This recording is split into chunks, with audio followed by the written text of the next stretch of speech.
எல்லாருக்கும் வணக்கம். இன்னைக்கு இயற்கை மருத்துவத்தில் நம்ம என்ன பார்க்க போகிறோம் அப்படின்னு பார்த்தீங்கன்னா, இந்த பவளமல்லி செடியில் என்ன பெனிஃபிட்ஸ் இருக்குது அப்படிங்கிறத தான் நம்ம பார்க்க போகிறோம். இது சளி காய்ச்சலை தடுக்கும். இதுக்கு பவளமல்லிக்கு இயற்கையாகவே சளி காய்ச்சலை தடுக்கக்கூடிய ஒரு மருத்துவ குணம் இருக்குது. அகத்திய சித்தர் அருளிய சிகிச்சை முறையில் இது கூறப்பட்டிருக்குது. காய்ச்சல் சளி இருமல் குணமாகணும்னா பவளமல்லி இலைகளில் 5 பறித்து அதை துண்டு துண்டாக 2 குவளை நீரில் போட்டு 1 குவளை நீராக்கி காய்ச்சி 2 மிளகையும் அதில் போட்டு நீங்கள் தினம் 3 வேளை குடிச்சிட்டு வந்தீங்கன்னா உயிர்கொல்லி வைரஸ் கூட கிட்ட வராது. உங்களுக்கு காய்ச்சல் சளி ஜுரம் எது இருந்தாலும் கண்டிப்பாக சரியாகும்.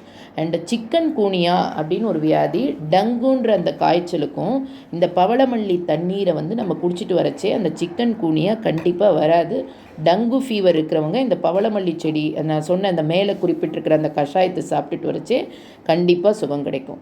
அதே மாதிரி சளி இருமலையும் கட்டுப்பாட்டுக்குள்ளே வைக்கும். ரொம்ப நாள்பட்டு இருதயத்தில் அடப்பாக இருக்கிற சளிகள் கூட கண்டிப்பாக சரியாகும். இரத்த அணுக்களுடைய எண்ணிக்கையும் ஹீமோகுளோபினுடைய அளவையும் இந்த பவளமல்லி இன்க்ரீஸ் பண்ணும்.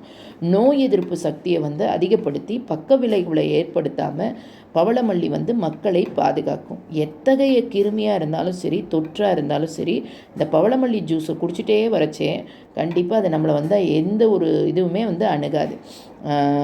பவளமல்லி செடியை வெயிலில் நல்லா காய வச்சுட்டு பொடி செய்து தூபம் போட்டாலும் கொசு தொல்லை சுத்தமாக இருக்காது. வறட்டு இருமலுக்கு மிகவும் உகந்தது இந்த வாட்டர். உடல் ஆரோக்கியம் குறித்து நம்ம கவனமாக இருக்கணும்.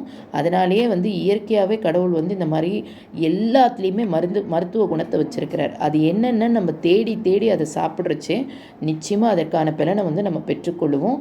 யான் பெற்ற இன்பம் பெருக இவ்வையகம்ன்ற மாதிரி மற்றவங்களுக்கும் இதை ஷேர் பண்ணுங்கள். மறக்காமல் சப்ஸ்கிரைப் பண்ணி ஷேர் பண்ணுங்கள். தேங்க்யூ ஸோ மச் ஃபார் வாட்சிங்.